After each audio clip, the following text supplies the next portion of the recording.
Good afternoon students. आज हम पढ़ेंगे 5th क्लास की हिंदी, जिसमें आपका पार्ट 7 है सोने का पिंजरा, जो कि एक कहानी है। चलिए देखते हैं।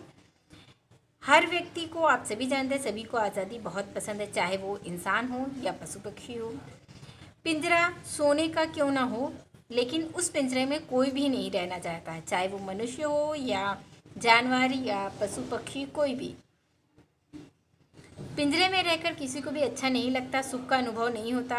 यह कहानी किसकी है? एक सुनहरी चिड़िया की है, जो सोने के पिंजरे में कैद हो जाने के बाद खाना पीना गाना सब छोड़ देती है।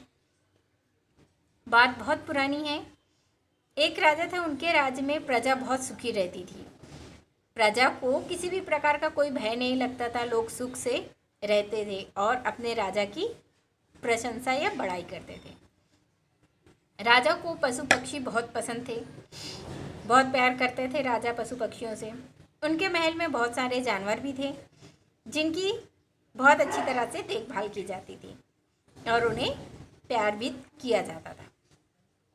राजा के जो कमरा था सोने का, उसके आम का पेड़ दिखाई देता था, जिस पर कई चिड़िया आकर बैठती थी। एक दिन उस पेड़ पर एक बहुत ही सुंदर सी चिड़िया आई, आकर बैठी। उसका रंग कैसा था? सुनहरा था। उस चिड़िया का रंग कैसा था? सुनहरा था। चिड़िया उस पेड़ पर बैठकर गाना गाने लगी। चिड़िया की आवाज़ इतनी मधुर थी कि राजा व रानी दोनों उसका गाना सुनकर मुग्ध हो गए। उसी दिन के बाद से हर रोज़ वो चिड़िया का गाना सुनने लगे। लेकिन जिस दिन बारिश होती, उस दिन चिड़िया नहीं आती। उस दिन राजा व रानी को कुछ भी अच्छा नहीं लगता। वो दोनों हर रोज़ उस चिड़िया का गाना सुनना चाहते थे। तो राजा ने अपनी मंत्री से कहा, जिस दिन बारिश नहीं होती उस दिन सुनहरी चिड़िया यहाँ नहीं आती। अगर वह चिड़िया राजमहल में ही रहेगी तो उसे बारिश में भीगना भी नहीं पड़ेगा, क्योंकि ना हम उसके लिए एक सोने का पिंजरा बनवा दें। मंत्री ने कहा, महाराज, विचार तो आपके ठीक है, पर क्या चिड़िया पिंजरे में रहना पसंद करेगी? राजा ने कहा, क्यों नहीं, हम उसके लिए सोने का पिंजरा बनवाएंगे, उसे अच्छे फल खिलाएंगे, अच्छे अच्छे पकवान खिलाएंगे, वह भी खुश रहेगी और गाना गाएगी। दूसरे दिन राजा के कहने पर नौकरों ने जाल डाला और उस सुनहरी चिड़िया को पकड़ लिया। राजा ने स्वयं उसे पिंजरे में रखा। चिड़िया दुखी होकर चींची करने लगी।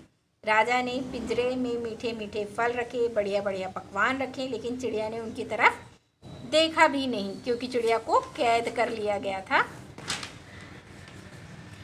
चिड़िया ना तो खाती और ना ही पीती थी, उसने खाना पीना छोड़ दिया था। उसी दिन से चिड़िया ने गाना भी छोड़ दिया था। वो चुपचाप पिंजरे में बैठी रहती। आज़ाद होने के लिए वो अपने पंख फड़फड़ाती। देखते देखते इसी तरह 3-4 दिन गुजर गए। राजा को बड़ी चिंता हुई। उसने रानी से पूछा, क्या चिड़िया बीमार हो गई? हम वैद्य को बुलाएं।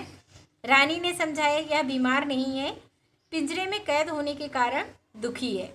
वह अपनी आज़ादी पाना चाहती है, वह खुली हवा में उड़ना चाहती है, इसे पिंजरे में कैद नहीं रखना। तो यह पिंजरा या फिर कभी नहीं गाएगी। पिंजरा सोने का ही क्यों ना हो, पिंजरा पिंजरा होता है। एक प्राणी पिंजरे में रहकर कभी खुश नहीं रह सकता। राजा को रानी की बात समझ में आ गई। उसने तुरंत पिंजरे का दरवाज़ा खोल दिया और चिड़िया को आज़ाद कर दिया। वह आसमान में उड़ गई। दूसरे दिन सुबह वह आम के पेड़ पर बैठी गाना गा रही थी। राजा को यह देख अपनी भूल का एहसास हुआ और चिड़िया को गाते देखकर वह बहुत प्रसन्न हुआ। चलिए, तो इस कहानी को सुनकर आपको समझ में आ गया होगा कि कैद किसी भी इंसान को पसंद नहीं आती, चाहे वो इंसान हो या पशु पक्षी हो। ये चैप्टर आप लोग घर पे अच्छी तरह से रीड कर लीजिएगा।